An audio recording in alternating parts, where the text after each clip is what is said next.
Fala pessoal, professor Saulo Formiga, Geografia e Atualidades, aqui no seu canal, a plataforma Gonçalves Dias, apresentando mais uma aula voltada para você que vai fazer o Enem e a UEMA. Esse aqui é um grande programa feito pela Secretaria de Estado da Educação do Maranhão, juntamente com o governo do estado do Maranhão, para propiciar para vocês a melhor preparação para o sonho da faculdade. Então, olha, sem muitas delongas, não esquece, baixa seu material desse vídeo bem aqui, ó, no link da descrição do vídeo. E não esquece, né, gente? Dá uma moral pra gente. Clica aqui no sininho, segue as nossas notificações para que toda vez que venha vídeo novo, você seja o primeiro a saber, ok? É a plataforma Gonçalves Dias junto contigo na realização desse sonho que é chegar à faculdade. Mas vamos lá. Separei aqui duas questões muito específicas na geografia do Enem, especificamente para o Enem, mas que a gente não vai deixar passar batido para o EMA, tá? Porque são temas bem comuns. Um de geopolítica e um de questão agrária. São dois temas muito comuns, principalmente quando se fala do campo, tá? No Enem, o campo é disparado. É um dos principais temas recorrentes. Então vamos lá, ó. Questão 44 do seu material. Ela, na verdade, é do Enem PPL 2020, tá? Então foi praticamente ontem. Grileiro de terra. O jagunço falou com o caboclo.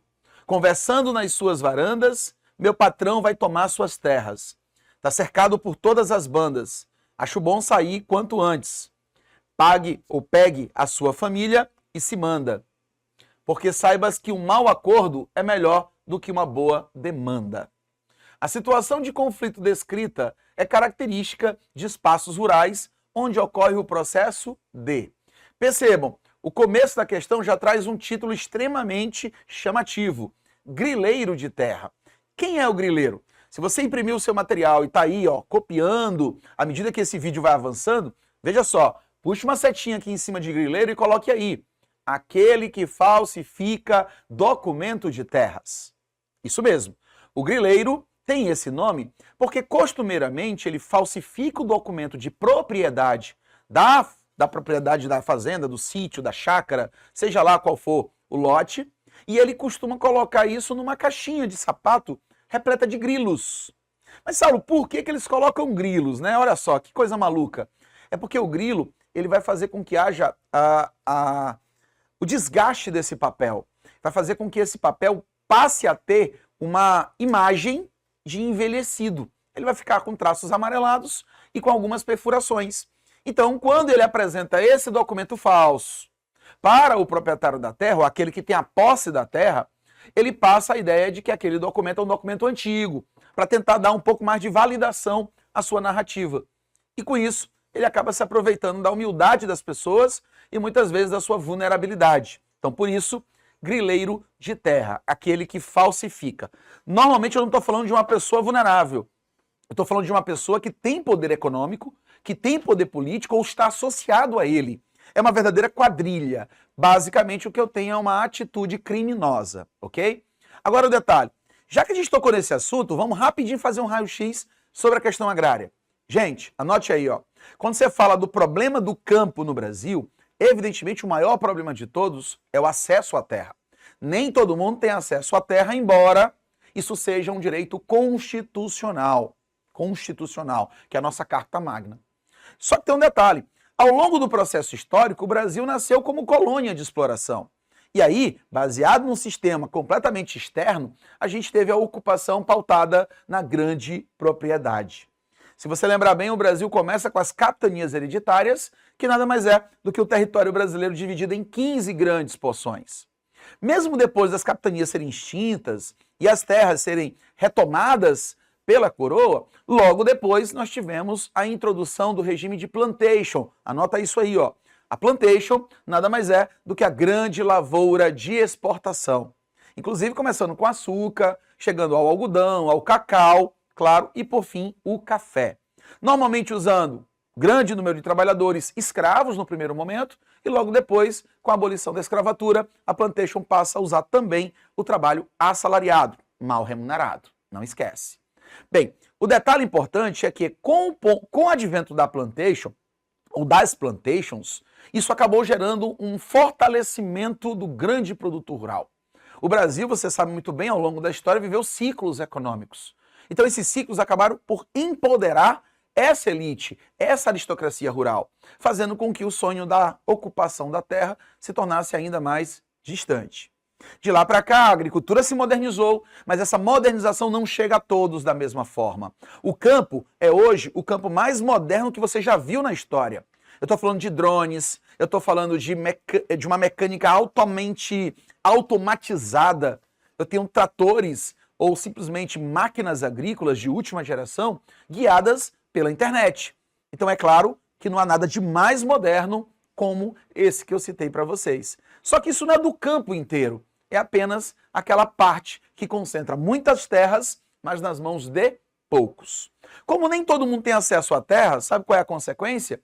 Aqueles que não têm acesso são dependentes dos empregos nessas fazendas, nessas grandes propriedades. Só que, à medida que a mecanização foi acontecendo e foi suprimindo a mão de obra, essas pessoas ficaram sem terra e agora sem emprego. O que restava para elas? Procurar uma nova vida em outro lugar. Então aí vem o êxodo rural, mais ou menos ali nos anos 40, anos 50 e com muita força nos anos 70, graças à Revolução Agrícola. Então com essa modernização da lavoura, o homem do campo passa a buscar agora a vida da cidade e o êxodo rural esvazia o campo. Tanto que hoje, só para você ter uma ideia, a população do campo brasileiro é de aproximadamente 12%. Quem mora na zona rural é de aproximadamente 12%, que é a população economicamente ativa do primário. Enquanto 88% vive aonde? Nas grandes cidades. Na verdade, nas cidades, não necessariamente nas grandes cidades, corrigindo, tá bom? Então veja, já que ele falou do grileiro, vamos ver quais são as alternativas. Letra A, formação de sistema de parceria. Nesse caso, você vai puxar uma setinha e vai colocar o seguinte, parceiro. Parceiro ou arrendatário. Arrendatário. Quem é o parceiro? É aquele que aluga a terra para produzir, ok? Só que ele paga com uma parte da produção. Então, digamos, meu amigo Leandro aqui, meu produtor, Leandro tem uma fazenda lá em Pirapemas. Olha só, e lá ele cria gado. Só que ele está muito descontente ou está preocupado com outros grandes investimentos dele. Então ele vai me alugar a terra para que eu crie os gados, para que eu crie esse rebanho. E à medida que eu estou criando esse rebanho, eu vou pagar o arrendamento, eu vou pagar o aluguel desta propriedade com uma parte daquilo que eu produzi. A gente combina antes um terço, um quarto ou até mesmo a metade, que é normalmente o chamado meeiro. Tudo que a gente produzir, metade vai para cada um dos lados. Quem trabalha e quem é o dono da terra. Tá? Isso é muito comum no Brasil. Agora, quando eu falo do arrendatário, é aquele que aluga a propriedade rural, mas ele paga um valor em moeda corrente. Ok? Como um contrato de aluguel de casa, tá? De loja comercial, de kitnet, seja como for. É um valor fixo pago em real, tá? Em moeda corrente. E isso, claro, regido pelo contrato. Tanto faz produzir muito ou pouco, o contrato vai ser mantido conforme está escrito. Perfeito? Então essa é a diferença entre parceiro e grileiro. Mas não está, desculpa, parceiro e arrendatário, e nesse caso a questão fala dos grileiros, ok? B. Homologação de reservas extrativistas. Na verdade, a homologação de reservas extrativistas dá apenas a regulamentação, a institucionalização que libera, portanto, o papel de exploração, mas não tem nenhuma relação com a grilagem de terras. C. Falsificação de títulos de propriedade. Ponto. Achamos exatamente aquilo que conceitualmente está diretamente ligado ao texto da questão. A grilagem de terras nada mais é do que a falsificação de documentos, exatamente para poder intervir e expulsar o posseiro. Lembrando que posseiro é quem vive na terra, mas não tem documento dela. D. Terceirização de mão de obra empregada. Também falso. Nesse caso, é uma relação de trabalho que nada tem a ver com a figura do grileiro. E é desagregação de organizações cooperativistas. Bem, a desagregação é uma questão de logística e também, evidentemente, de planejamento.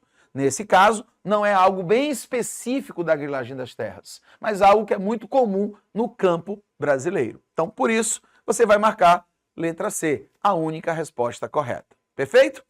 Lembre-se que a questão do campo ela sempre é muito cobrada. Então, como dica, olha só, faz o corte aqui, produtor. Aí, Leandro, faz o corte aqui que a dica aqui é infalível.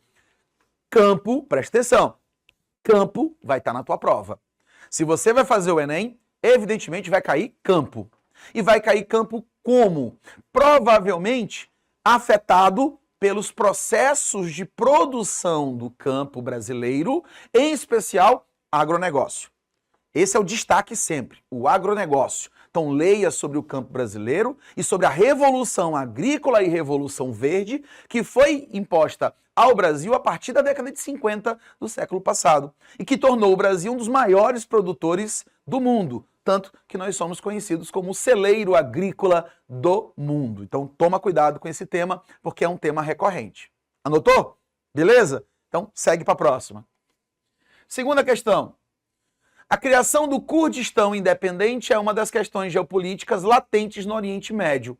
Os curdos, que habitam a referida região, formam uma população de cerca de 24 milhões de habitantes. Olha só, o que você tem que saber aqui? Primeiro, professor, o que é o curdo? Ou quem são os curdos?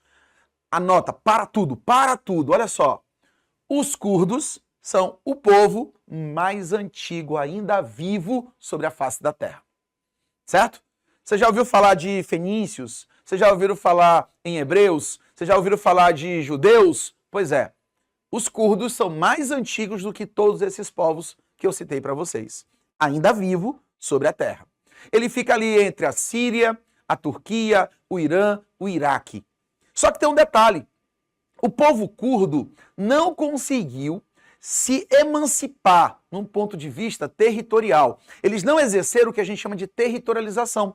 Eles não conseguiram definir os seus limites para dizer, aqui, nesta terra, é o nosso lar. Olha só, ter nascido no Brasil te faz brasileiro. Vivenciar a cultura do Brasil te faz brasileiro. E ter liberdade para ser brasileiro aos moldes do brasileiro, nas terras brasileiras, te dá liberdade, te dá segurança. Ou seja, eu posso praticar minha cultura sem ser perseguido. Porque eu não serei estranho, eu serei o normal, o comum, o aceito. Agora, os judeus, por exemplo. Os judeus, eles eram perseguidos durante a Segunda Guerra Mundial na Europa. Exatamente por quê? Porque era um povo que não era reconhecido como parte integrante do povo alemão, por exemplo. Então criou-se uma narrativa de perseguição contra os judeus. Quer dizer, é um choque de identidades. Não se viam como irmãos, vamos dizer dessa forma. Se viam como estrangeiros ou como estranhos, sobretudo na narrativa da Alemanha contra os judeus. E é claro, abre um parênteses aí, é claro que havia um interesse econômico e político em cima disso, tá bom? Por isso que a narrativa foi contra os judeus, que eram os povos mais ricos da Europa naquele momento. Foi proposital. Isso é um outro papo para uma aula de história. Agora o detalhe. Quando eu venho para os curdos, o que acontece? Se os curdos são os mais antigos na face da terra, Leandro, então diz para mim, por que eles não têm um território seu? Por que não existe o país dos curdos, o tão famoso Kurdistão independente? Porque eles eram pastores nômades. Eles viviam em uma relação com a terra completamente diferente da nossa hoje. Nós somos sedentários, quer dizer, são fixados, nós somos fixados na terra. A gente acaba trabalhando a terra para que ela gere produtividade e, com isso, atenda às nossas necessidades. Os curdos, para atender às suas necessidades, precisavam estar o tempo todo em movimento. Então, ser nômade significa ter um desapego essencial com a localização estrutural, a minha ocupação territorial. Eles só vão acordar para esse tipo de sentimento nacional e essa necessidade territorial agora, no século XX. Principalmente porque eles passaram a ser duramente reprimidos. Como eles ficavam entre o Irã, o Iraque, a Síria e a Turquia, muitos desses países, como o caso do Iraque, passaram a caçar os curdos. Caçar e, inclusive, assassiná-los. Foi o caso de Saddam Hussein, que caçou implacavelmente, gerando, inclusive, aquilo que foi mundialmente conhecido como uma limpeza étnica. Saddam não queria a presença dos curdos. Por quê? Porque uma das maiores riquezas dessa região, sem dúvida, você sabe, é o petróleo. Se os curdos conseguissem se emancipar, levariam um pedaço do território iraquiano. E junto com esse pedaço do território iraquiano, adivinham o que viria? Hein? Fala aí. Isso, petróleo. Saddam não quer perder território, não queria perder também petróleo. Então, antes dos curdos começarem a levantar esta bandeira mais intensamente, tratou de expulsá-los. E isso, claro, acabou fazendo com que a bandeira nacional do Kurdistão acabasse por crescer e se evidenciar mundo afora. Então, falar do Kurdistão é falar do direito de autodeterminação e de soberania nacional do povo curdo, que estão reivindicando a partir do século XX com muito mais pomposidade. Então, sobre a questão curda, pode-se afirmar que: letra A, o governo Saddam Hussein, presidente do Iraque na época, consolidado em 79, descentralizou o poder no Iraque, favorecendo xiitas e curdos. Completamente falso. Ele não favorece os curdos, tá? Os xiitas ainda vai. Por quê? Porque o Saddam Hussein, ele preside um país que é de maioria xiita. Então ele precisava distribuir poder para se manter no poder central. Mas os curdos não. Então ele começa a caçar os curdos, exatamente promovendo aquilo que nós chamamos de limpeza étnica. B. Os curdos iraquianos conseguiram estabelecer um regime autônomo. Quer dizer que eles conseguiram certo nível de liberdade. Completamente falso, como a gente já explicou antes. C. O Irã e a Síria adotam políticas de integração social das correntes separatistas curdas. Também falso. A Síria também não via com bons olhos a presença curda. E, por vezes, o governo de Bashar al-Assad também reprimia as ocupações curdas no seu território. Então, completamente falso. D. As maiores comunidades curdas habitam a Turquia, o Irã, o Iraque e a Síria. São os 4 países que você precisa lembrar. Vivendo em áreas contínuas, mas separadas por fronteiras políticas. Perfeito. Eles estão no território originário, ainda reprimidos, ainda encolhidos por conta do processo histórico, mas a letra D traz tudo o que você precisa para marcar a resposta correta. Então pode marcar, letra D é a resposta correta. A letra E, você nem olha muito, por quê? Porque ela vai falar que existe um movimento curdo infiltrado na Arábia Saudita, o que não é verdade, tá? É só um distrator bobo para pegar quem não domina esse conteúdo. Perfeito? Eu fico por aqui, espero que você tenha tirado todas essas dúvidas sobre os 2 tópicos. Se não, eu sugiro procurar mais vídeos aqui no seu canal, na plataforma Gonçalves Dias, sobre o tema da geopolítica, porque nós vamos ter várias questões aqui sobre este tema para levar ainda mais conhecimento para vocês. Eu fico por aqui, um grande abraço e até a próxima. Tchau!